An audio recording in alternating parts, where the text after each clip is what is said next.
ሰላም እንዴት ናችሁ? እንኳን ወደ ዩቲዩብ ቻናላችን በደህና መጣችሁ። እኔ ካሳሁን እባላለሁ። የዲማ ሆፕል ስቴት የሽያጭ አማካሪ ነኝ። ዛሬ ስለ ቦሌ መድኃኔዓለም ሳይታችን ወይም ደግሞ ዲማ ሆፕል ስቴት በቦሌ መድኃኔዓለም እያስገነባ ስላለው ሳይት ሙሉ መረጃ እምሰጣችሁ ይሆናል። ተከታተሉኝ። እንግዲህ ዲማ ሆፕል ስቴት ባለፉት አመታት ለ26 ወር 27 አመታት ያህል በኢምፖርት ኤክስፖርት ላይ ተሰማርቶ የቆየ ድርጅት ነው። አሁን ደግሞ ወደ ሪል ስቴት ስራ ከገባ ኦልሞስት 3 አመት ሆኗል። በ3 አመት ውስጥ ግን ታዲያ ታላላቅ የሚባሉ 5 ፕሮጀክቶችን እየገነባን እንገኛለን። ከነሱ ፕሮጀክቶች ደግሞ 3ቶቹ ዲጂታል የተናጠል ካርታ ያላቸው አፓርትመንቶች ናቸው። 22 ሲግናል ላይ G+24 የሆነ አፓርትመንት እጅግ በጣም ቅንጡና ሌግዠሪ አፓርትመንቶች አሉ። 260 290 ካሬዎች ቦሌ 24 ጋር ብሉ ስካይ እና ሜሎዲ ሆቴል መሃል ላይ፣ ቦሌ መድኃኔዓለም ደግሞ ኤድና ሞል ፊት ለፊት አለምነሽ ፕላዛ ቀጥሎ 3ኛ ሳይታችን ነው። ቦሌ ማዶ ሆቴል ቦሌ አትላስ ማዶ ሆቴል ጀርባ ደግሞ ከባለ 1 መኝታ እስከ ባለ 3 መኝታ እየሸጠ ነው የሚገኘው። በሾላ ሱማያ መስጊድ ፊት ለፊት ደግሞ እንደዚሁ እየሸጠ ነው የሚገኘው። ዛሬ ግን ፎከስ አድርጌ የምነግራችሁ ስለ ቦሌ መድኃኔዓለም ሳይታችን ነው ማለት ነው። ታዲያ ስለዚህ አፓርትመንት ወይም ደግሞ ስለ ቦሌ መድኃኔዓለም ሳይታችን ሙሉ መረጃ የምሰጣችሁናል ማለት ነው። ተከታተሉ። እንግዲህ ዲማ ሆፕል ስቴት በቦሌ መድኃኔዓለም እያስገነባ ያለው አፓርትመንት በዋነኝነት ኤድና ሞል ፊት ለፊት ነው የሚሆነው ማለት ነው። መሀል ከተማ ላይ ወይም ደግሞ የምታዩት ኤድና ሞል አደባባይ ነው። ከኤድና ሞል አደባባይ ፊት ለፊት ነው ያለው አፓርትመንቱ። ሌላው የሚሆነው ቦሌ መድኃኔዓለም ነው የሚሆነው። ታሪካዊውና ግዙፉ የመድኃኔዓለም ቤተክርስቲያን ፊት ለፊት ነው ያለው አፓርትመንታችን። ከሱ ቀጥሎ ቦሌ ሃይ ስኩል ይኖራል። ቦሌ ሃይ ስኩል ምናልባት የተማራችሁበት በደንብ ታውቁታላችሁ ሎኬሽኑን። ሌላው የዚህ አፓርትመንት ደግሞ ትልቁ ቫልዩ የሚሆነው ምንድነው? ከአዲስ አበባ ስቴዲየም ፊት ለፊት ነው የሚገኘው። አዲስ አበባ ስቴዲየም ማለት ነው። ይህ ስቴዲየም አሁን ላይ ከተወሰነ ወር በኋላ ተገንብቶ አገልግሎት ይሰጣል ተብሎ የሚጠበቅ ተቋም ነው ማለት ነው። ከ60 ሺህ እስከ 70 ሺህ ተመልካቾችን የሚይዝ ወይም ደግሞ ከ20 ሺህ እስከ 22 ሺህ ፓርኪንግ አገልግሎት የሚሰጥ ተቋም ነው የሚሆነው። ከቅርብ ጊዜ በኋላ ተገንብቶ አገልግሎት ይሰጣል ተብሎ ይጠበቃል። ታዲያ እነዚህን ሁሉ ቪዎች ይዞ ዲማ ሆፕል ስቴት G+24 የሆነ አፓርትመንት እየገነባ ነው የሚገኘው በቦሌ መድኃኔዓለም ማለት ነው። ወይም ደግሞ በቦሌ ኤድና ሞል ለኢንቨስትመንት ወይም ደግሞ ለመኖሪያ በጣም ተመራጭ ቦታ ነው። ብዙ ተቋማትን በአንድ ላይ የምታገኙበት ወይም ደግሞ ብዙ የመንገድ አማራጮችን የምትጠቀሙበት ብዙ ፋሲሊቲዎችና ብዙ ኢንተርናሽናል ተቋማት በአካባቢው ያሉበት ሳይት ነው የሚሆነው። ታዲያ ከግራውንድ እስከ 6ኛ የንግድ ሱቆቹ ነው። ከ6 በኋላ ደግሞ መኖሪያ ቤት አፓርትመንቶቹ ናቸው የሚገኙት። ከቦሌ መድኃኔዓለም ሳይታችን ከ20 ካሬ ጀምራችሁ የፈለጋችሁትን አይነት የካሬ አማራጭ ከባለ 1 መኝታ ጀምራችሁ ደግሞ የፈለጋችሁትን አይነት መኖሪያ ቤት እስከ ባለ 4 መኝታ ከ75 ካሬ እስከ 217 ካሬ ድረስ ዲጂታል የተናጠል ካርታ የተዘጋጀላቸውን አፓርትመንቶች ነው እየሸጥን ያለ ነው ማለት ነው። እንግዲህ ይህ አፓርትመንት በብዙ ሎኬሽኖች የተከበበ ነው፣ ኤርፖርትን ጨምሮ ማለት ነው። ኤርፖርትን ነው ዳይሬክትሊ አክሰስ የምታደርጉት።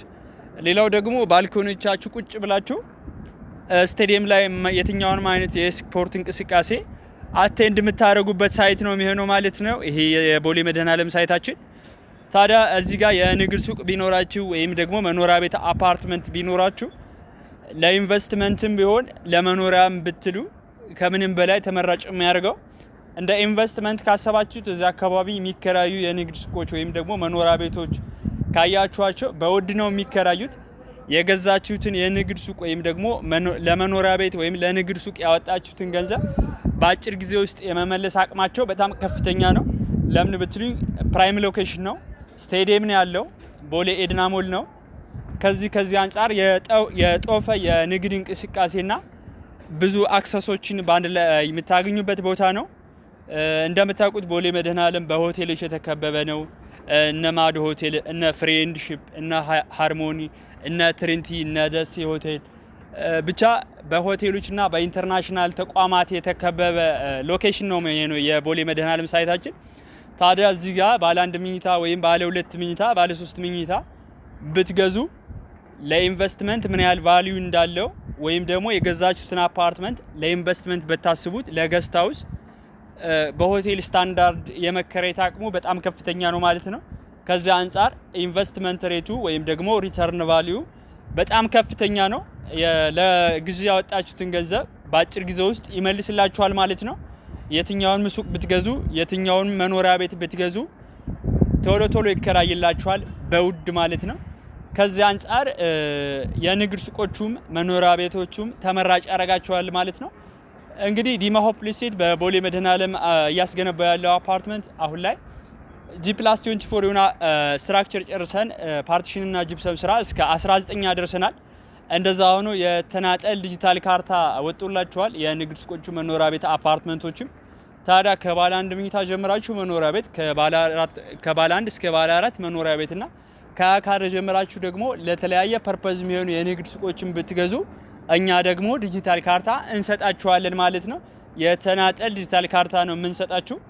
በ25% ቅድመ ክፍያ ዛሬውኑ የቤትና የንግድ ሱቅ ሊኖራችሁ ይችላል ማለት ነው። ወይም ደግሞ መግዛት ትችላላችሁ ከዲማ ሆፕ ሪል ስቴት። እንግዲህ ይሄ አፓርትመንት ለየት የሚያደርገው በአጭር ጊዜ ውስጥ ነው ገንብተን እዚህ ያስደረስነውና ግንባታ ወይም ፕሮግረስ ሌቭሉ ደግሞ እንደዚህ እንዲሆነ ያደረገን አንደኛ የኛን ፕሮጀክቶች ሊድ የሚያደርጉት የቻይና ኮንስትራክሽን ካምፓኒ ወይም ደግሞ ሲሲሲ የሚባለው የቻይና ኮንስትራክሽን ካምፓኒ ነው። በአጭር ጊዜ ውስጥ እንደዚህ ገንብቶ እዚህ ያደረሰልን ማለት ነው። ሌላው ግንባታችን በጥራት ነው የሚገነባው። ደረጃውን የጠበቀና በጥራት ሌክዠሪ አሰራር ሲስተም ተከትለን ምንገነባው ነው ማለት ነው። ለዚህ ማሳያ የሚሆነው 22 ሲግናል ላይ ገንብተን ያስረከብነው አፓርትመንት ነው የሚሆነው። 260 እና 290 ካሬዎችን ገንብተን ያስረከብነው አፓርትመንት አለ። እሱ በጣም ሌክዠሪ ነው። ለዚህ ደግሞ ማሳያ ይሆነናል ማለት ነው። ስለሱ አፓርትመንት ሌላ ጊዜ ቪዲዮ መሰራላችሁ ይሆናል። ዛሬ ግን ቦሌ መድኃኔዓለም ላይ ከባለ 1 መኝታ እስከ ባለ 4 መኝታ የንግድ ሱቅ ደግሞ ከግራውንድ እስከ 6ኛ የተለያየ ካሬ አማራጭ ኖራቸው እኛ ደግሞ ዲጂታል ካርታ አዘጋጅተንላቸው በ25% ቅድመ ክፍያ ብቻ እየሸጥን እንገኛለን። እናንተም ከዚህ ሀገር ያላችሁ ወይም ደግሞ ውጭ ሀገር ሆናችሁ ለኢንቨስትመንት አማራጭ እየፈለጋችሁ ያላችሁ ስፔሻሊ ቦሌ ደግሞ እንደምታውቁት ጥሩ የኢንቨስትመንት ሎኬሽን ነው። ቦሌ ጋር የንግድ ሱቅ ላይ ወይም ደግሞ መኖሪያ ቤት ላይ ኢንቨስት የማድረግ ፕላን ያላችሁ ውጭ ሀገር የምትኖሩ ዲያስፖራ ወገኖቻችን ይሄ የእናንተ ጥሩ አማራጭ ነው የሚሆነው ማለት ነው። በ25% ቅድመ ክፍያ እነዚህ ዲጂታል ካርታ የተዘጋጀላቸውን የንግድ ሱቆችና መኖሪያ ቤት አፓርትመንቶች ዛሬውኑ መግዛት ትችላላችሁ ማለት ነው። ለበለጠ መረጃ እታች ባለው ስልክ ዋትስአፕ ላይ ቴሌግራም ላይ ኮንታክት ብታደርጉኝ ሙሉ መረጃውን ፕሮግረስ ሌቭልና ፔመንት ስኬጁሉን ልክላችኋለሁ። ወይም ደግሞ ስለ ድርጅቱ አንዳንድ መረጃ ብትጠይቁኝ አንሰር አደርግላችኋለሁ ማለት ነው። እኔ ካሳሁን እባላለሁ የዲማ ሆፕ ሪል ስቴት የሽያጭ አማካሪ ነኝ። ስለ ዲማ ሆፕ ሪል ስቴት የትኛውን መረጃ ብትጠይቁኝ የትኛውን መረጃ ብትፈልጉ እኔ አማክራችኋለሁ። አመሰግናለሁ።